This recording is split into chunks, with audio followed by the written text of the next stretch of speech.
I'm here in Hawaii with Naoki Hayashi, who is an expert in the art of Gyotaku? Gyotaku. What does Gyotaku mean in Japanese? Well, Gyotaku, yes, it's a Japanese word. It's written in two characters, meaning the top character is gyo, as fish, and taku is rubbing. That's fish. Yeah? And taku is, and this side goes stone. See? Gyotaku. Oh, wow. Fish rubbing. That's how it goes. Well, I was introduced to you by a local friend here who said that a few years ago her 15-year-old son caught a 30-pound fish and he had to bring it here to record his catch. And I had never heard of this art. And when she showed me the print that you made, I just said, I have to come and meet you, because what is so beautiful about this, and Naoki was explaining this earlier, before photography, this was a way of recording something, and it seems so simple and primitive. It is like how the world was 200 years ago. Yeah. Is this a Japanese art? It's Japanese as far as we call it Gyotaku. Yeah. Because it is a Japanese practice, and but again, you know, us humans, that's only 200 years ago Gyotaku was recognized. But then back then, you know, imagine caveman days, you know, with the same brain we carry between our ears. If somebody, you know, stepped outside a box and says, oh, charcoal and tree bark and something else, maybe that got infused, right? So there's no record kept. But as far as Gyotaku goes, I think it's about 200 years. A little plus, a little over 200. So I'm going to step aside, and I'm just going to watch you work. Sounds good. If you could talk us through what you're doing, that would be great. Okay. I have fish called ahole hole. Yeah. These are ahole holes. Yes. One of the staple diet locally. Mm-hmm. So this is one of the pan-fry fish. Okay. We put them on the skillet with, garlic, salt, and olive oil, and just sear it. Mm-hmm. It's really good. Comes crunchy, crispy. But today, what I'm doing is I'm using this fish to complete the composition I've been making. Yes. With omilu ulua. It's one of the apex predators we have here in Hawaii. Let me show you the print. Okay, so this, I worked on this piece last week. That is a print of a fish. Yeah, it's a trophy size omilu. That's a local name. And omilu ulua, in fact, because young jacks under 10 pounds, we call it papio. Once it reaches 10, it turns into ulua. So this is officially omilu ulua. Wow. Yeah, bluefin trevally. That's a common name. Yeah. One of the jacks we have. So now this omilu is swimming, right? Yes. And then I left negative space here. And then this ahole hole happens to be one of his favorite meals. This fish eats that. Oh yeah, easily. Okay. Yeah, this is one bite, right? Oh yeah. So what I'm trying to do is I'm trying to tell the story that this big omilu is feeding right now. So this is probably gonna go here, and then I have several different ones, because in the nature, these folks, they live in schools. So this is their natural defense. So I'll arrange this in certain format here, which would show nature. I'm gonna dehydrate this, and then put it here. I'm gonna apply paint. I'm going to pat it with my burrito. Mm-hmm. I'm going to bring it here, and then I'm going to take that paper and press. This is water-based acrylic. Yeah, water-based because we need to wash them off real quick. Acrylic because acrylic pigment stable. What is the paper that you paper is called shoji paper. It's made for, paper doors. Screens. Yeah. I thought so. I was like, I wonder if this is shoji. Okay, so here's watered-down acrylic paint. Yeah? All depends on what kind of texture, fish, scales display. The mixture is different. Okay, so really? For ahole hole, super saturated. That's fine because I have this super tool, my own invention. It's an old T-shirt rolled up, right? I call it egg roll. Yeah. When I fly to mainland, it's a burrito. Okay. So this is my pad. See. So certain things I had to invent my own because I go to art supply shops, hardware store, nature. Sometimes I go hike around and see what's around in the bush. You know, nothing was around. So T-shirt. I came home and I felt my T-shirt. Hey, this would work. Yeah. So that became my number one tool. Another thing I use, Q-tip. Yeah. I wipe the ink off the eye, but I'm being real careful about keeping the paint on the eye socket. That's a bony structure on the eye, right? Yeah, because that tells me where the eye I should go after. That's what I paint in, because I like to show life, and the eye is really the window to any, spirits of living animals, right? So, and the fins, yeah. Okay. So, this is how we do it. So this is just a practice run, because first, you never know what happens from this print, right? So we have to test it out. See, right now, scales come through, the eye as a reference, the lips. So now I get the reference point, tail and the head, right? Now I work on this quadrant, and I use my finger. See, I use my thumb. I use everything. See over here, I lift and pull this fin open, sandwich, and then dorsal fin. Remember this sharp dorsal? Yes. I pull, and then I capture it by pressing. So, okay, here we go. You want to see the magic? Yes, please. See, I'll hold it, yeah? Gets printed like that. See? Wow. So, and it has to show its character. Sharp fins and mouth and those things, yeah. When you do the test, what are you looking for in the little test?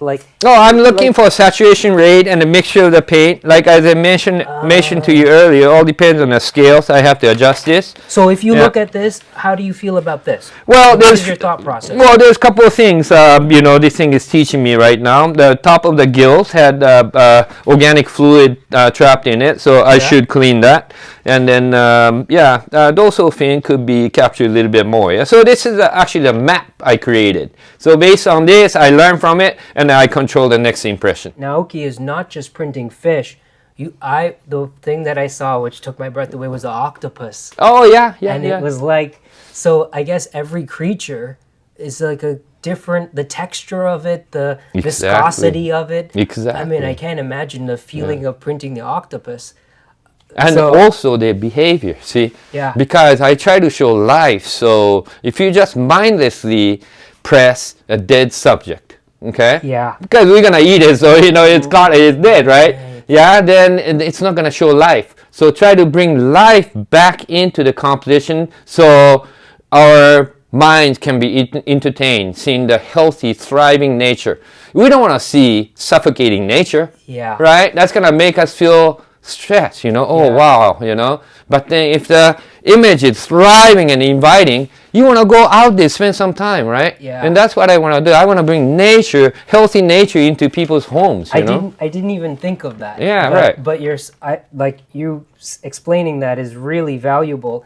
The fish is dead. And yet even how Naoki placed it on the paper, the angle of it, you didn't place it this way, like a botanical study. Thank you for seeing that. It is like it's actually swimming. Yeah. I didn't even think. Thank you for mentioning that. Yeah, the flat one, I have a term for that. That's a trout mount. Okay, so I have 3 here, right? Because a holy, again, going back to the character nature, everything's based on nature, right? Yep. I never see a holy swimming alone.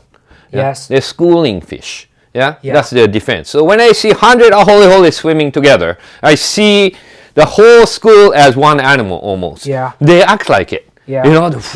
Right. So that's the energy. So now at least 3 of them together. Yeah.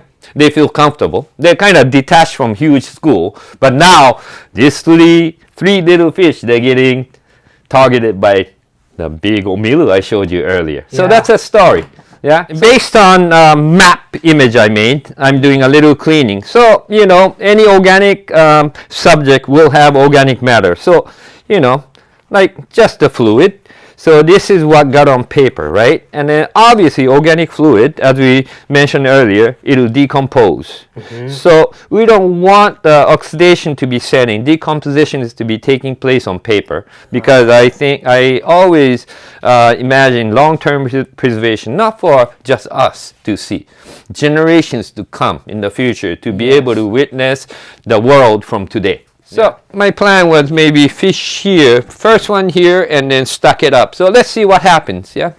So this kind of stuff, actually, we have to start printing to see where it takes us, because, again, it's nature-based. So when I look at it, I'll compare with what I remember from what I seen in the nature, and I'm going to decide where next fish should be placed. That where I feel comfortable looking at, and everything makes sense to me based on my experience, right? So this fish goes here now. You notice something? It's facing the other way.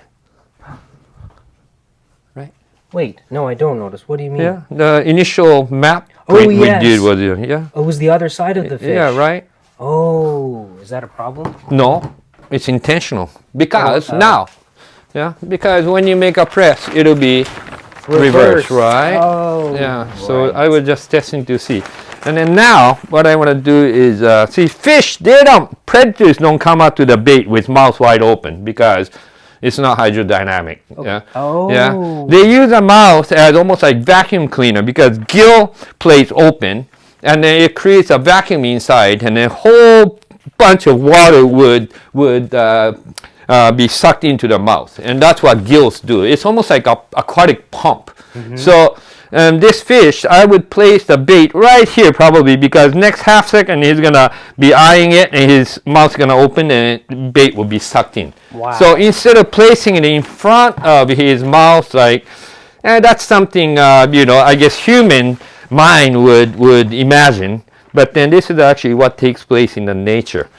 Yeah. So this predator's approach angle should be something like this, because he's assessing his opportunity to suck this fish up with one vacuum suction. So, and then right now, this predator probably he's timing it, and he's gonna open his gills and mouth opens and whoop, gets sucked in.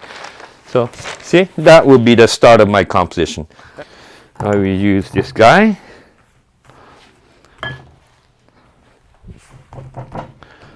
And I explain to my students, there's a lot of people who's interested in learning this kind of practice, and I explain to them, this is a very unique way of painting. So brush is used for painting usually, but brush gets paint onto the subject, and the subject itself turns into a brush almost like, and then my finger turns into applicator of the pressure, and then paint gets picked up from the subject, right? So basically, this is a paint applicator now. Yeah. Right. So subject turns into brush in this way. It's a form of painting in a way. Yeah. And all I'm trying to do is when I close my eyes, I see the fish, nature, movements, and stuff. So what I'm trying to do is trying to press this so it matches something my brain sees in a way. It's something I see in my pitch darkness between my ears. That's almost like diving, It's like being in the water. That's what it is. So now naturally this fish will be swimming a little behind with a little bit less angle here. That will be the next guy. And I'm going to keep his fin down because he's trying to outswim everybody else, so he's being very hydrodynamic. He has no need to open fins to turn, so he's speeding. See now, but he's speeding. Yeah, he's faster. Right. Yeah. That is fascinating to know your thought process. Right. The novice in me, I would have assumed if you said, "Oh, print this big predator fish," I would have opened his mouth. Yeah, right. I would have opened. Oh, he's opening his mouth, getting ready to eat the fish, and. Well, I've done those too. When the mouth is open, usually tail sticking out of the mouth. He's already inhaled. Yeah. Yeah. Oh, yeah. I see. And the predators, they do tend to swallow bait from head first, because tail first, physically impossible. Or the fins open up and then it gets snagged, and fish cannot swallow bait tail first. So that's why when we live bait fish, predator would come and grab the fish, and then we free spool and let the line out, wait for the fish to stop, and then turns the bait around to head first and then to swallow. Really? And then we set the hook. Otherwise you miss that fish, right? So a lot of times in fishing, that's I missed the fish, I missed the bite. People pulling too fast because fish still hasn't swallowed the bait because it hasn't turned it yet. So again, you have to be able to see that, and in order to successfully land something for your dinner. See, fishing, it's pretty deep too, Yeah.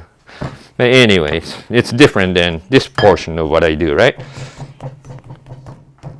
I had no idea they turn the fish around in their mouth. Oh yeah, they do. You cannot, I mean, all this stuff, you know, imagine this getting stuck in lips and throat and you can't swallow it. Yeah. And some fish will die from that too because they can't feed anymore. And then, there's some fish getting washed up with the bait stuck in the mouth and, big problems, you know, for them. Yeah. Yep, nature, you know, powerful. It's so much fun to observe. Huh? Yeah. You learn, you know. When you feel like you've seen everything, and next day you go out there and you go, oh my goodness, you know, I never knew that took place, kind of stuff. It's amazing, you know. Yeah. All right, so let's put the third guy. So let's see. Oh, that's pretty cool. So maybe this guy is right here, coming in from the top and coming down like that. See, now I have his tail down. I'm going to keep his fin just naturally extended and folded like that. I'll put him here. Yeah, so this guy has little fin open. And then he's here. Yeah. That's pretty cool. Yeah. So on the big fish, there's an eye, and you've painted that in? Oh yeah, I'll show you because that gives life back to it. So why don't you come this side? I'll show you. Cool fish. Oh, this might be good. Yeah, let's do that. Okay. So, okay, papillo. So right now, this fish, they are there, but they're not swimming yet because lifeless, right? So let's put this eye here. Papillo has eye about that size, okay? Gold? Gold, yeah. And right around the pupil, you put this little accent ring around it, you know, because you see this in young papillo. Oh, wow. Yeah, right? And that's not it yet. So even though eye is such a little thing, there's so much involved with it, you know, because it's life, right? Eye is really the spirit to the living things, you know? The window to the soul. Yeah, and then, not exactly, window to the soul, you got it. So, now, any living things in the nature, there's light source, sun, and the reflection of light. So that makes the disc into kind of sphere, you know, and then adds life to it, right? So now Oyo has to keep up with that papillo, so he should be able to see. So let me tilt his eye a little bit forward so he's looking at it. He's actually conscious about papillo being there. And see, there's eye socket, so I can tilt the eye, the pupil, a little bit forward, and fish looks, and then I can do down, up, and stuff like that. So life, again, oil.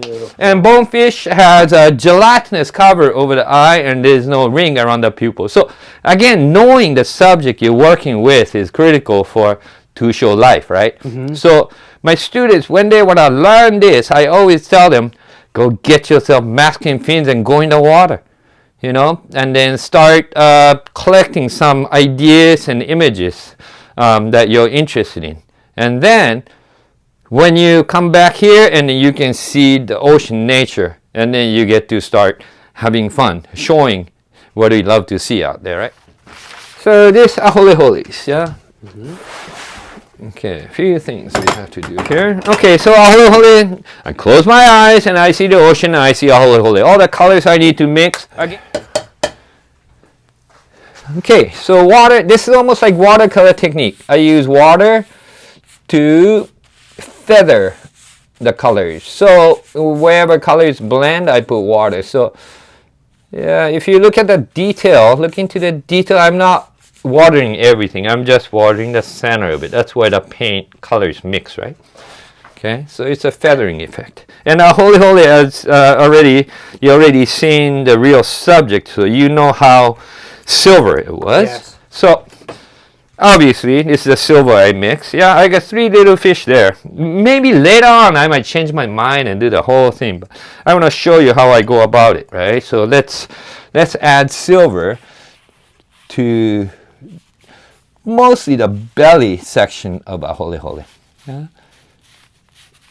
And I'm right-handed, so I'm using my elbow as a compass pivot point almost, and then following the curves, right? So, and tail too. And then silver is very forgiving because sometimes it goes over the border, but I'm just using the pigments of silver to enhance the appearance, so there's no color. So even if it goes over the border, it's fine. Okay, so that's silver. And then now, when I think I put too much paint, for example, I push and I stop. Otherwise, it'll go over the border. Yeah, brake pads. You get it? Yeah. Yeah. So again, I take this. Yeah. Over here. Again, I'm using my articulation, my right elbow to follow the curve, and I push. Yeah. Absorb. Yeah. Up to there. And absorb. Right. Wow. And then now, I take little flash of blue here and put little blue there, right? And now holy holy has another gold showing, and gold goes on. Yeah. Now you know why I use the water first, right? Yes. Because it's a feathering effect. Yeah. And so and then now I change the brush if you notice. So this flat brush. Yeah. So this is a good tool for this. So on the top part of the fish in general, okay, the posterior part of the fish is always dark because that's a natural camouflage pattern, right? Mm-hmm. Yeah. So it has to show the nature. I put little green here because some holy holies are showing extra colors around there. And then I'll bring this brush again. And I'll fill in the rest. Let's see the fleeing trio of a holy holy. They come to life. Yeah, right. They wake up. Yeah, and they're, you know, they're part nocturnal. They do have big eyeballs, a holy holy, you know. So if you put a small eye in a holy holy, to me, it's a failure. Again, eye socket really gives you the idea too. Reflection of light is really important. So now it's a feeding scene, you know? Wow. Isn't that fun? Yeah. I love it. It changes everything. Gyotaku, an art form that I knew nothing about until 3 days ago, but I was just blown away by everything that you create, and it has been such an honor to watch you work, Naoki. Wow. Thank you so much for Thank having you. me. Thank you. Yeah, I appreciate you too. Yeah, this is great. I had so much fun sharing knowledge with you. Thank you. Yeah. Now, for everybody that comes here to Hawaii or that lives here and catches a fish and wants it printed, how do they do that? How do they find you? Oh, they can just call me up, you know, or well, if you want to get to know me, I have a website too. It's easy. It's gyotaku.com. Okay, We'll put a link to yeah. that in And the then you can description. call because you know a lot of times people are so surprised when they call. I answer. Yes. You know, yeah. But then I think that's how it should be, right? Yes, yeah. So don't be afraid to call. Tell people, good. and then I answer. You know. So bring your catch, your prized catch, to this gentleman who will print it up for you in the old way of recording your prize. Thank you so much. My pleasure. So much for My showing pleasure. us. Yeah.